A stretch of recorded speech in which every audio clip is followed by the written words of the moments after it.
CQFR, émission quotidienne à partir de 8h. Bonjour et bienvenue à CQFR numéro 9.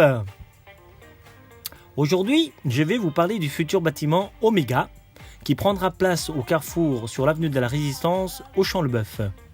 Ce bâtiment sera encerclé d'une part par le Crédit Agricole, qui est de l'autre côté de la rue, du concessionnaire Peugeot, du grand enseigne Grand Frais, qui est venu s'installer il y a 2 ans, et enfin du centre de contrôle technique d'Écra.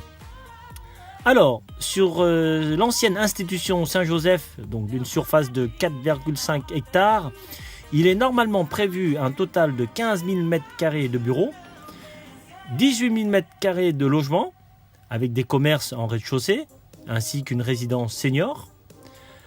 Pour vous dire qu'il était temps de faire des travaux, car pendant des semaines, enfin, que dis-je, pendant des mois, voire même des années, les bâtiments de l'ancienne institution étaient à l'abandon.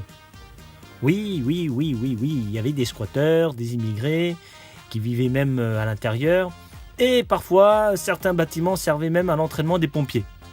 J'avais fait même un reportage sur le site internet www.maxiville.tv en 2014, comme vous pouvez le voir, en souvenir de mon ancienne école dans les années 90.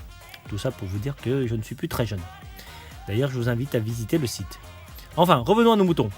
D'ici quelques mois, nous verrons donc un bâtiment de 7 étages qui s'élèvera à 28 mètres de hauteur, qu'on verra de loin avec sa forme spécifique en biseau. La question que je me pose aujourd'hui est celle du trafic que cela va engendrer autour de ce pôle. Mais nous le saurons que d'ici quelques années. Youhou! Allez, je vous donne rendez-vous demain à partir de 8h pour une nouvelle émission CQFR.